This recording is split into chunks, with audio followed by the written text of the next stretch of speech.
I think that it's important that we think about building more relationships based on partnerships, that we build more relations based on community to community, people to people, universities to universities. We need to think in strategic terms with these emerging African nations, its leaders, its people, particularly its young people. And this also applies locally if your focus is more on domestic issues. How do you reach out to your communities? How do you work? Some of the same development issues are in your communities. What are you going to do to address those? Noting how the U.S. is viewed on the continent, and knowing that sometimes how we are viewed is reflective of what we're doing on the continent. Those two things are not disconnected in any way. And I also want you to see the next generation of African leaders and young Africans as friends and partners, because I think we do have enough connections between the two continents to be able to do that.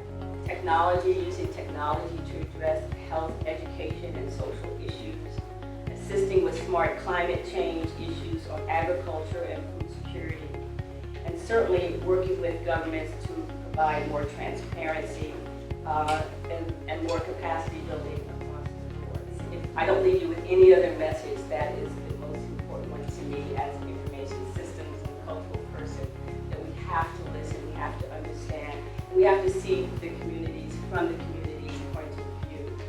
We need to make companies more profitable so they can invest money in their company, because human capital is the most important asset of the company. Cost reduction is going to solve all the problems, but it's not all the problem. That it doesn't work. It causes more damage to the society because you do not understand what are the consequences of reducing the cost of production. Okay? So what we need to understand is that we need to invest money in cost, not in terms of firing people. We need to invest money in processes that become more efficient, so we do not sacrifice quality. The world's wealth is shifting. It's shifting from developed Western nations to emerging market nations and to developing nations. The world that our grandfather lived in, at least in the United States perspective, the United States and other Western societies had 60% of the world's wealth. The generation that the millennials will be living in, your generation, and the generation after that, it would be opposite. The developed world would have 40% of the wealth, and the emerging, or what we refer to as emerging developing countries, would have 60% of the wealth. That means the world is flipping. But we need to learn to deal with the world changing.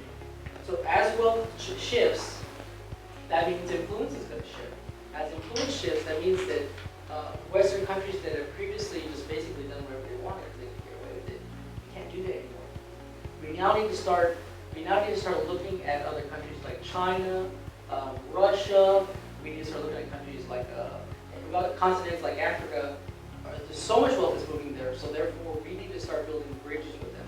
Because if we don't build bridges, we're going to polarize. So we have two options. We can either build a multi-partnership, or it's going to form into a multipolar, and that's quite dangerous for the United States and for other countries. What can I say?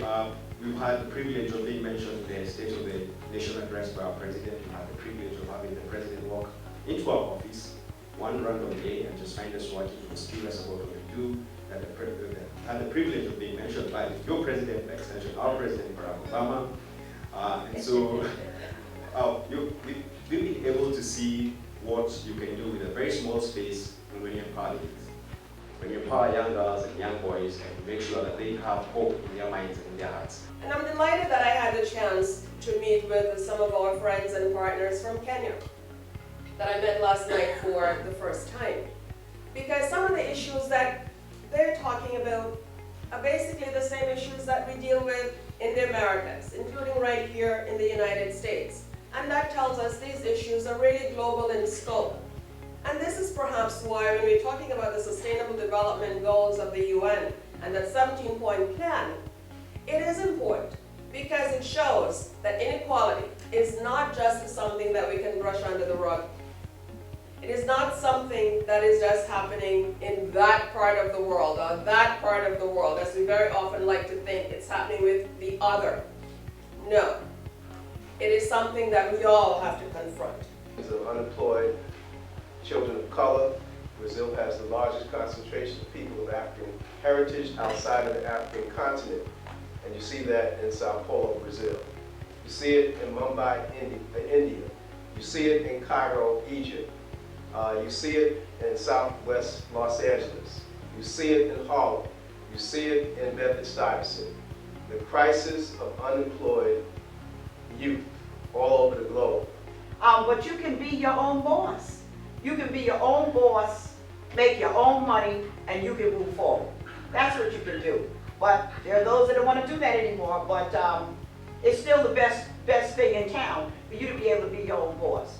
One of the things that we're concerned about is financial literacy. We want people to be able to manage their money. Young people and older people need to be able to manage their money. And so we've been working on programs like Borrow and Save, financial literacy, various organizations. We've asked them to provide financial literacy to our schools and to our greater community. You have more African Americans in positions of power and leadership than ever before in Brooklyn right now. Despite the fact, right? We can give it up for ourselves. And the optics of that look wonderful, right? But the challenge with that is if in our communities we do not have institutions, we do not have businesses, we do not have not-for-profits, then all of this power that we have is never able to be administered to the communities that we serve in that way. So I took this proposal when I finished grad school and barged in the door of Roger Green, Al Van, Annette Robinson, Belmanette Montgomery. I just barged in these offices, didn't have an appointment, did not have an appointment, didn't know appointments were necessary. That's why I always fear I'm going to run into the myself of the world as an elected official. Please don't come in here and barge in my office. But I did that, and to their credit, they sat and listened to me because I was there. I had the business plan, I was ready to go, I had the passion, the drive, and the determination, and I wanted to do it. So, don't ever underestimate the power of volunteering,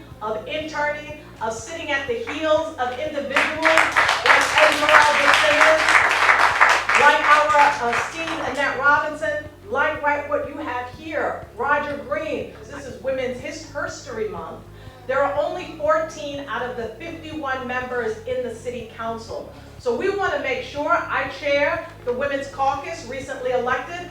We want to make sure that there are more women running for office because there are so many critical issues on the table. Just in a short period of time, we've seen family leave pass. We've seen paid sick days pass. We have seen the opportunities for us to get greater health care and access. All of these different things have passed because there are more women. But I also want to say that we also need more people of color to stand up and to run for these particular positions. By not using the capacity, the full capacity of the populations we have, we lose. When we do, we see the change.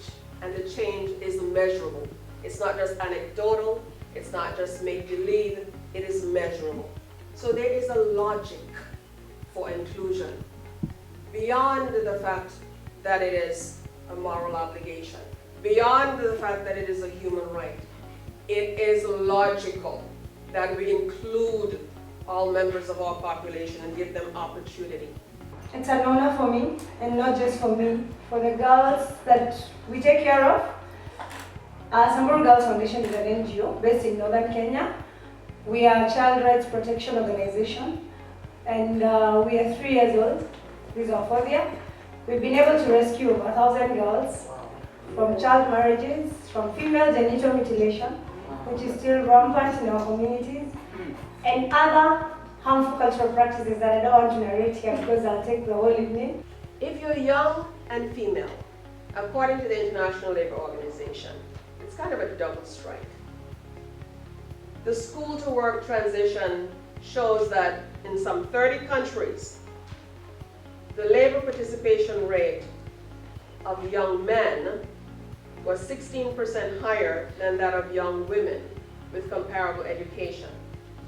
And there are a number of reasons for this: early marriage, job segregation, unpaid work, and so on. I had an amazing professor. And I say amazing because this man has motivated me for decades now. We were in class, and he thought he would use me as an example to make a point. And we started ticking off all the reasons why the workforce would be unkind to me. She's black, she's a woman, she's young, she's an immigrant. All the factors pointing against her, and it will make it hard for her to be successful. Well, I'm not a wallflower, so I had a bit of a reaction, but here's the thing. Beyond that particular day, it's always stuck with me. Because I got up and I said to him, you know what, Professor? Every single one of those will be the reason why I succeed. The healthcare industry, and we're hoping that as a result of leadership of Dean Roll and Wallace Ford and the Department of Public Administration, that this college will become a learning domain that will teach our students how to create businesses that will be linked to the healthcare industry. So then we'll be able to address some of these sustainable development goals, such as reduction in poverty, reducing income inequality, creating better educational opportunities, and in the long term, better healthcare as well. So this is really an incredible opportunity. I just want to let you know the opportunity, the resources, the decision makers are all in play. Everybody's positioned. All we need you to do is to realize your potential and dreams and your passion and know that you can do it. Thank you.